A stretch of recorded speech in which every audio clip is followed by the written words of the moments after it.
प्रदातारं देवं वन्देऽहं गणनायकम्। मूषकोत्तममारुह्य देवासुरमहाहवे योद्धुकामं महावीर्यं वन्देऽहं गणनायकम्। यक्षकिन्नरगन्धर्वक्ष सिद्धविद्याधरैः सदा स्तूयमानं महाबाहुं वन्देऽहं गणनायकम्। सर्वविघ्नहरं देवं सर्वविघ्नविवर्जितं सर्वसिद्धिप्रदातारं वन्देऽहं गणनायकम्। गणाष्टकमिदं पुण्यं यः पठे सततं नरः सिद्ध्यन्ति सर्वकार्याणि विद्यावान् धनवान् भवेत्।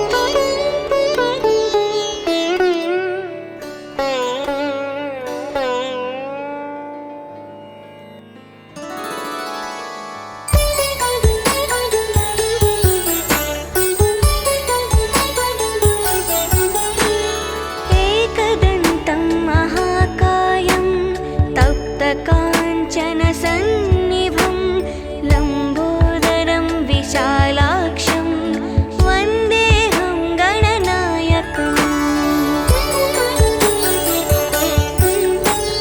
मौञ्जीकृष्णाजिनधरं नागयज्ञोपवीतिनं बालेन्दुसुकलामौलिं वन्देऽहं गणनायकम्।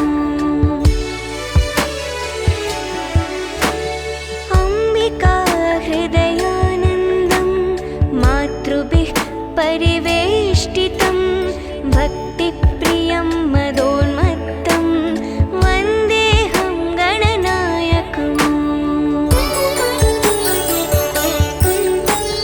चित्ररत्नविचित्राङ्गं चित्रमालाविभूषितं चित्ररूपधरं देवं वन्देऽहं गणनायकम्। गजवक्त्रं सुरश्रेष्ठं कर्णचामरभूषितं पाशाङ्कुशधरं देवं वन्देऽहं गणनायकम्।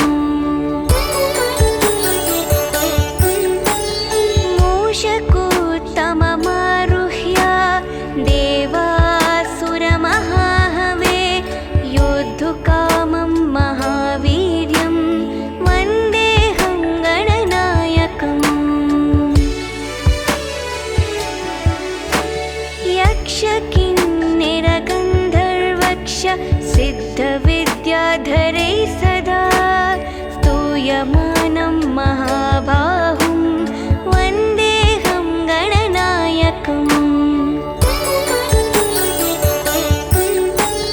सर्वविघ्नहरं देवं सर्वविघ्नविवर्जितं सर्वसिद्धिप्रदातारं वन्देऽहं गणनायकम्।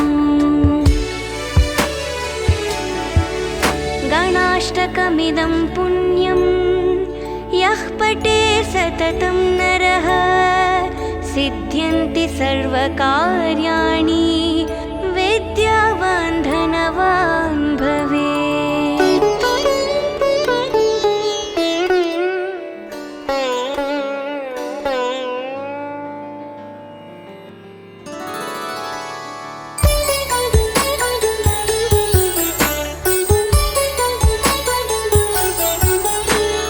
एकदन्तं महाकायं तप्तकाञ्चनसन्निभं लम्बोदरं विशालाक्षं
कर्णचामरभूषितं पाशाङ्कुशधरं देवं वन्देऽहं गणनायकम्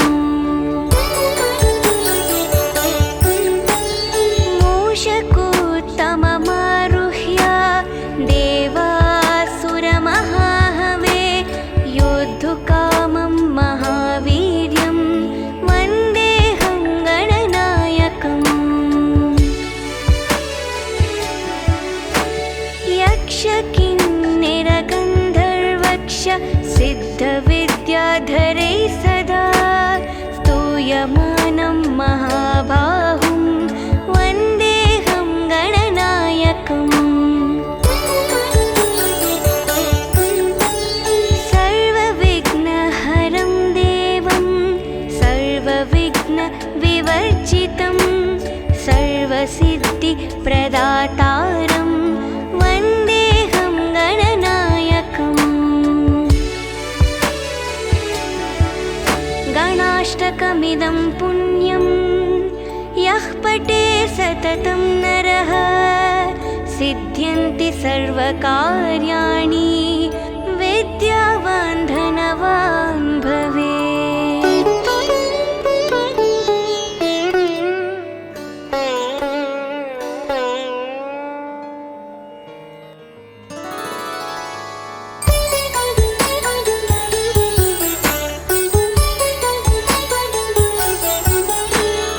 एकदन्तं महाकायं तप्तकाञ्चनसन्निभं लम्बोदरं विशालाक्षं वन्देऽहं गणनायकम् मौञ्जीकृष्णाजिनधरं नागयज्ञोपवीतिनं बालेन्दुसुकलामौलिं वन्देऽहं गणनायकम् अम्बिकाहृदयानन्दं मातृभिः परिवेष्टितं भक्तिप्रियं मदोन्मत्तं वन्देऽहं गणनायकम् चित्ररत्नविचित्राङ्गं चित्रमालाविभूषितं चित्ररूपधरं देवं वन्देऽहं गणनायकम् गजवक्त्रं सुरश्रेष्ठं कर्णचामरभूषितं पाशाङ्कुशधरं देवं वन्देऽहं गणनायकम्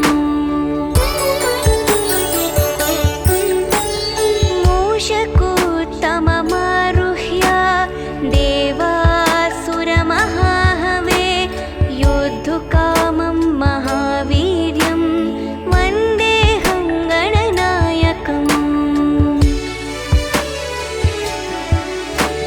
यक्षकिन्निरगन्धर्वक्ष सिद्धविद्याधरैः सदा स्तूयमानं महाबाहुं वन्देऽहं गणनायकम्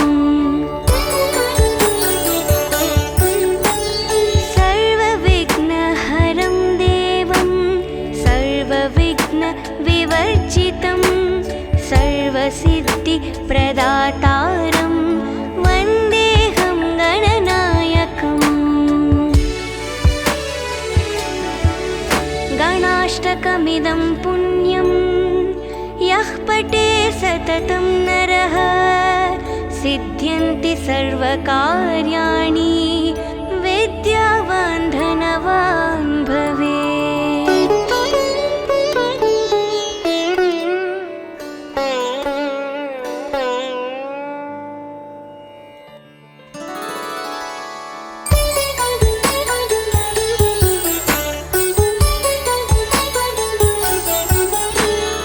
एकदन्तं महाकायं तप्तकाञ्चनसन्निभं लम्बोदरं विशालाक्षं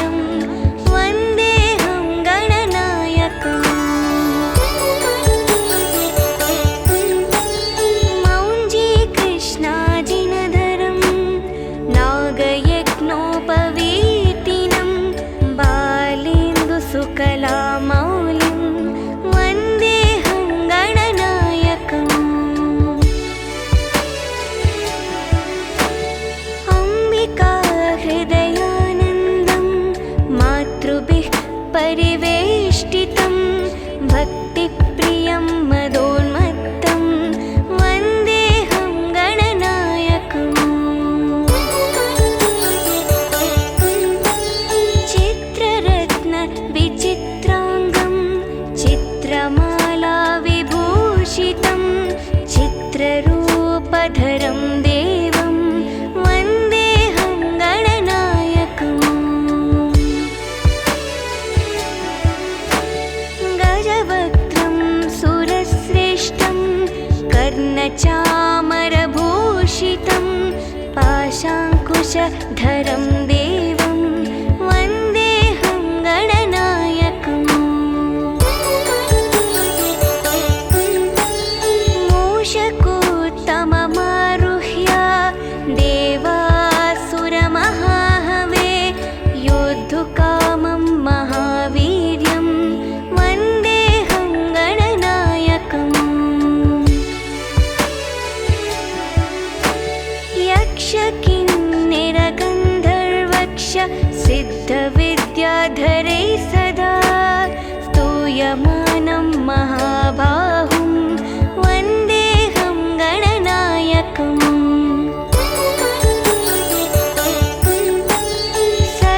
सर्वविघ्नहरं देवं सर्वविघ्नविवर्जितं सर्वसिद्धिप्रदातारं वन्देऽहं गणनायकम् गणाष्टकमिदं पुण्यं यः पठे सततं नरः सिद्ध्यन्ति सर्वकार्याणि विद्यावान् धनवान् भवेत्।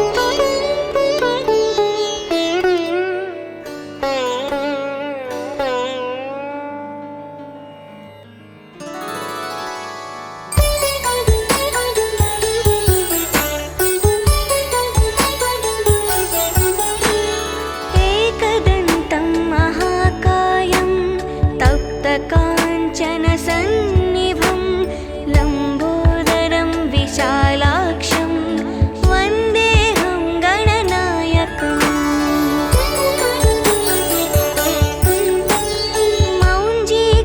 मौञ्जीकृष्णाजिनधरं नागयज्ञोपवीतिनं बालेन्दुसुकलामौलिं वन्देऽहं गणनायकम्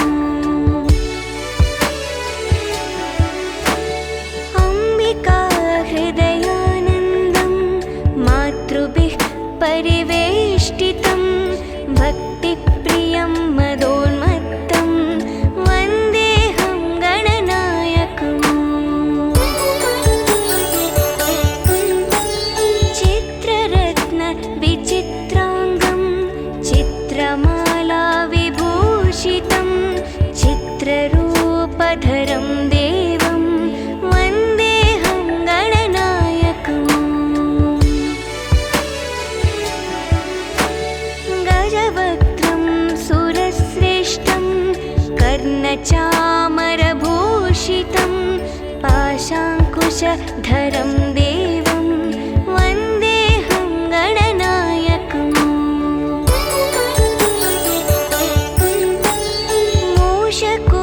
मूषकोत्तममारुह्य देवासुरमहाहवे योद्धुकामं महावीर्यं वन्देऽहं गणनायकम् यक्षकिन्निरगन्धर्वक्ष सिद्धविद्याधरैः सदा स्तूयमानं महाबाहुं वन्देऽहं गणनायकम् सर्वविघ्नहरं देवं सर्वविघ्नविवर्जितं सर्वसिद्धिप्रदातारं वन्देऽहं गणनायकम् गणाष्टकमिदं पुण्यं यः पठे सततं नरः सिद्ध्यन्ति सर्वकार्याणि विद्यावान् धनवान् भवेत्।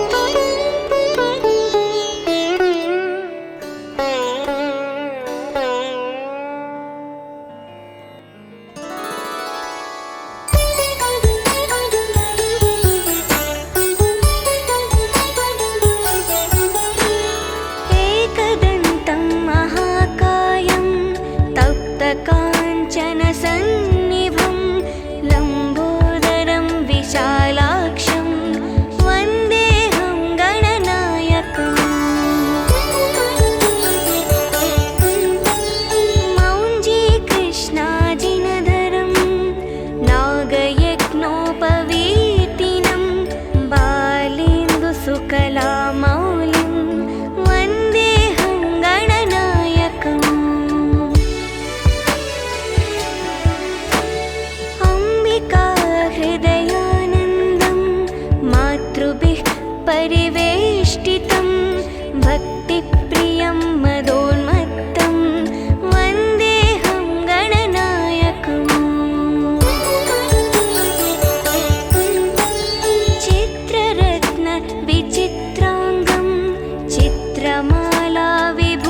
कर्णचामरभूषितं पाशाङ्कुशधरं देवं वन्देऽहं गणनायकम् मूषकोत्तममारुह्य देवासुरमहाहवे योद्धुकामं महावीर्यं वन्देऽहं गणनायकम् यक्षकिन्निरगन्धर्वक्ष सिद्धविद्याधरै सदा स्तूयमानं महाबाहुं वन्देऽहं गणनायकम् सर्वविघ्नहरं देवं सर्वविघ्नविवर्जितं सर्वसिद्धिप्रदातारं वन्देऽहं गणनायकम् गणाष्टकमिदं पुण्यं यः पठे सततं नरः सिद्ध्यन्ति सर्वकार्याणि विद्यावान् धनवान् भवेत्।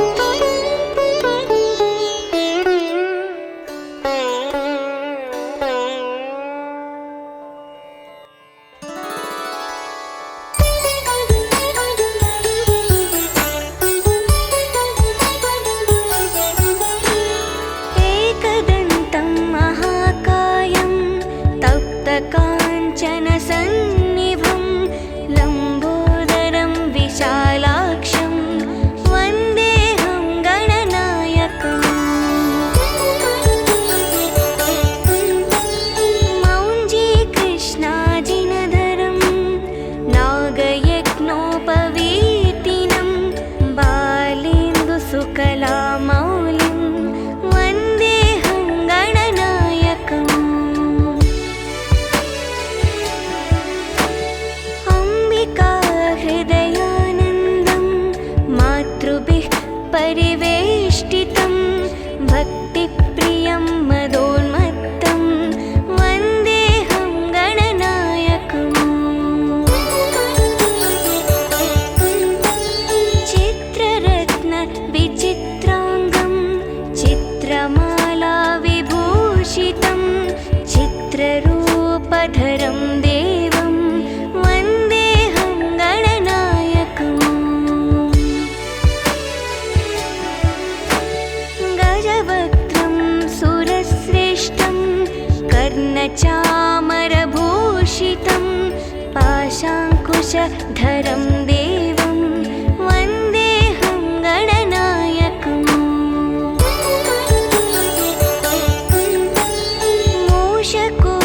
मूषकोत्तममारुह्य देवासुरमहाहवे योद्धुकामं महावीर्यं वन्देऽहं गणनायकम् यक्षकिन्निरगन्धर्वक्ष सिद्धविद्याधरै सदा स्तूयमानं महाबाहुं वन्देऽहं गणनायकम् सर्वविघ्नहरं देवं सर्वविघ्नविवर्जितं सर्वसिद्धिप्रदातारं वन्देऽहं गणनायकम् गणाष्टकमिदं पुण्यं यः पठे सततं नरः सिद्ध्यन्ति सर्वकार्याणि विद्यावान् धनवान् भवेत्।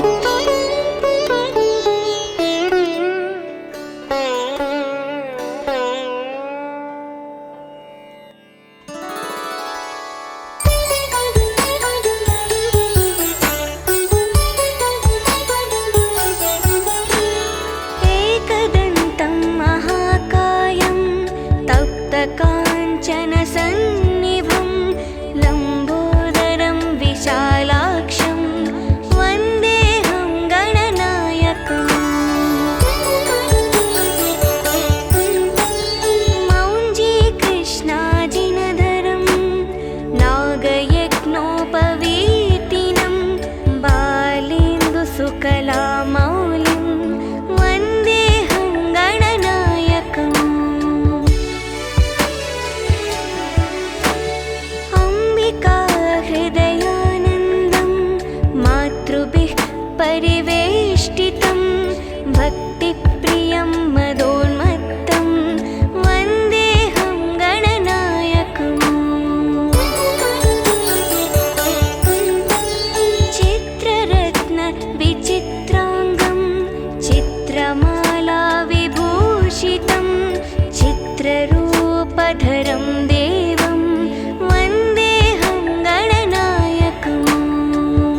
गजवक्त्रं सुरश्रेष्ठं कर्णचामरभूषितं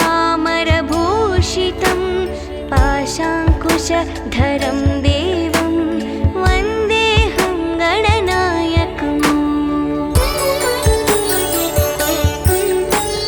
मूषकोत्तममारुह्य देवासुरमहाहवे योद्धुकामं महावीर्यं वन्देऽहं गणनायकम् यक्षकिन्निरगन्धर्वक्ष सिद्धविद्याधरैः सदा स्तूयमानं महाबाहुं वन्देऽहं गणनायकम् सर्वविघ्नहरं देवं सर्वविघ्नविवर्जितं सर्वसिद्धिप्रदातारं वन्देऽहं गणनायकम्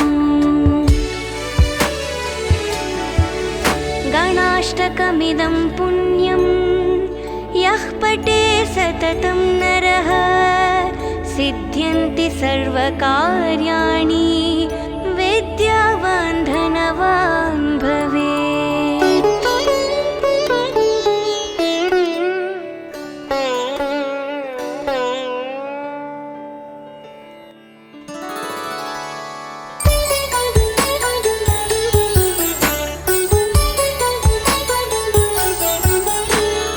एकदन्तं महाकायं तप्तकाञ्चनसन्निभं लम्बोदरं विशालाक्षं वन्देऽहं गणनायकम्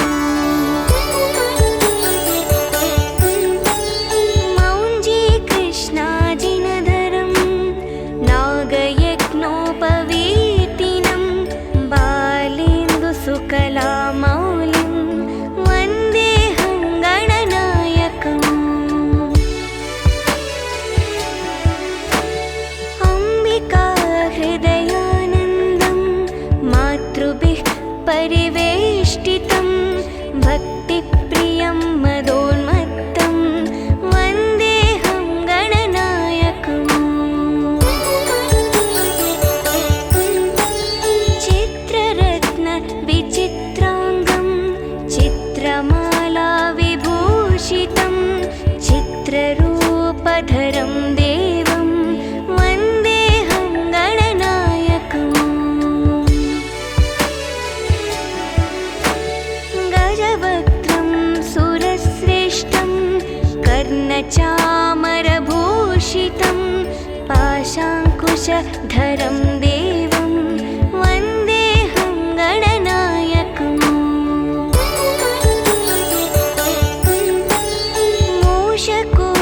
मूषकोत्तममारुह्य देवासुरमहाहवे योद्धुकामं महावीर्यं वन्देऽहं गणनायकम् यक्षकिन्निरगन्धर्वक्ष सिद्धविद्याधरैः सदा स्तूयमानं महाबाहुं वन्देऽहं गणनायकम् सर्वविघ्नहरं देवं सर्वविघ्नविवर्जितं सर्वसिद्धिप्रदातारं वन्देऽहं गणनायकम् गणाष्टकमिदं पुण्यं यः पठे सततं नरः सिद्ध्यन्ति सर्वकार्याणि विद्यावान् धनवान् भवेत्।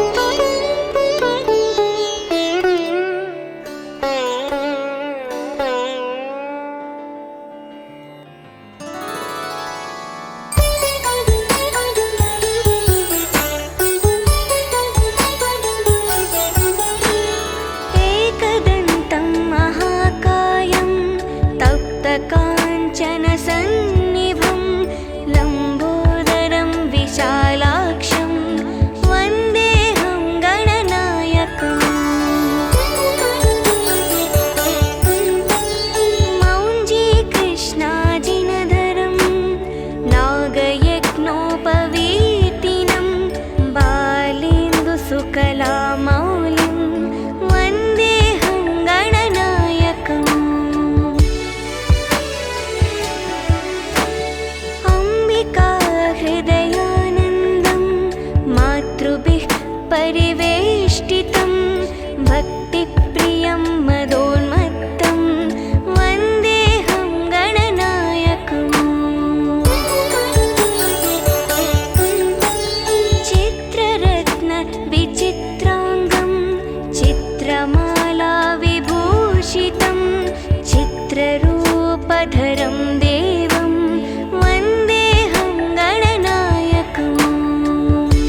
कर्णचामरभूषितं पाशाङ्कुशधरं देवं वन्देऽहं गणनायकम्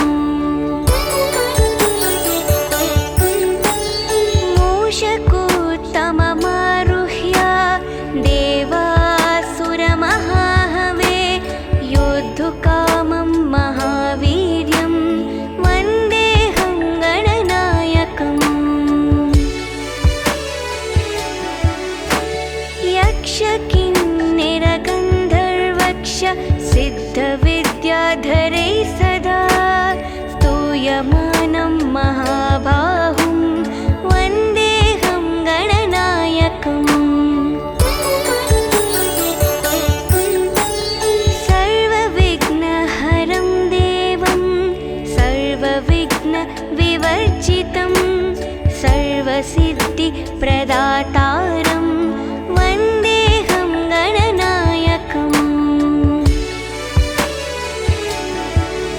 गणाष्टकमिदं पुण्यं यः पठे सततं नरः सिद्ध्यन्ति सर्वकार्याणि विद्यावान् धनवान् भवेत्।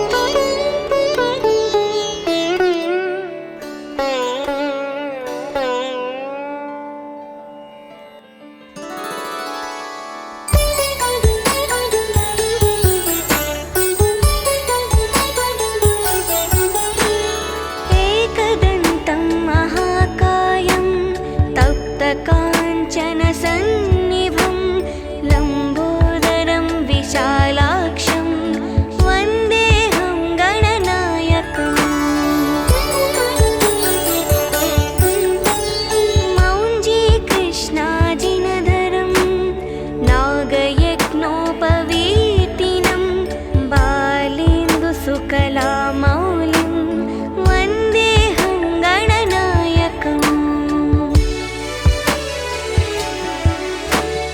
अम्बिकाहृदयानन्दं मातृभिः परिवेष्टितं भक्तिप्रियं मदोन्मत्तं वन्देऽहं गणनायकम्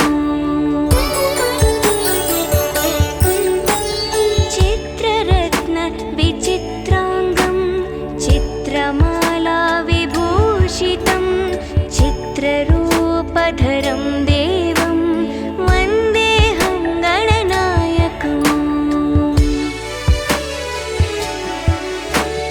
गजवक्त्रं सुरश्रेष्ठं कर्णचामरभूषितं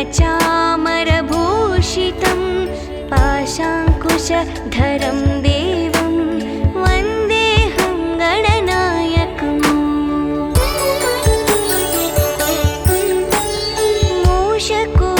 मूषकोत्तममारुह्य देवासुरमहाहवे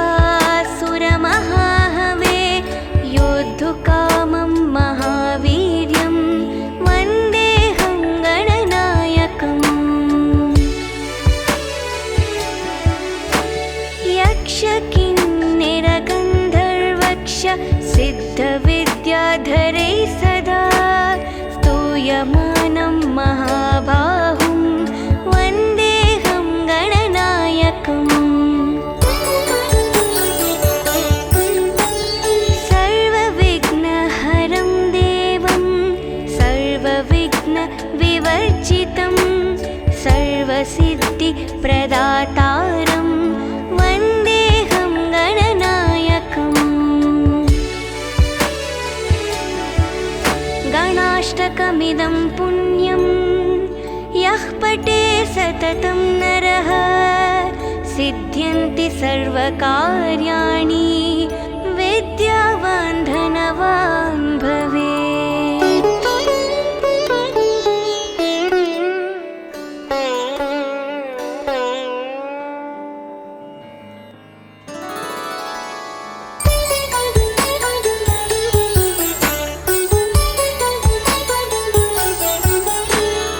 एकदन्तं महाकायं तप्तकाञ्चनसन्निभं लम्बोदरं विशालाक्षं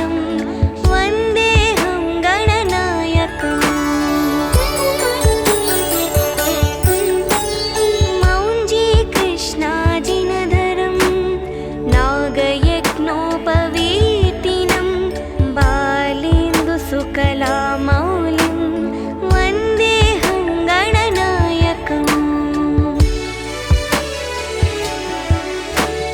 अम्बिका हृदयानन्दं मातृभिः परिवेष्टितं भक्तिप्रियं मदोन्मत्तं वन्देऽहं गणनायकम्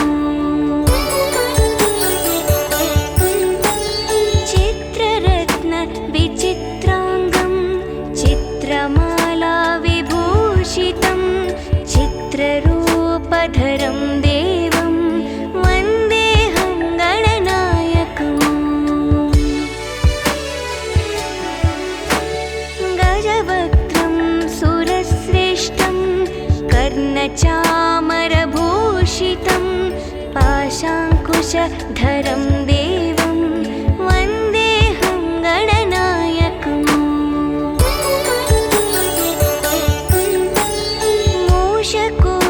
मूषकोत्तममारुह्य देवासुरमहाहवे योद्धुकामं महावीर्यं वन्देऽहं गणनायकम् यक्षकिन्निरगन्धर्वक्ष सिद्धविद्याधरैः सदा स्तूयमानं महाबाहुं वन्देऽहं गणनायकम्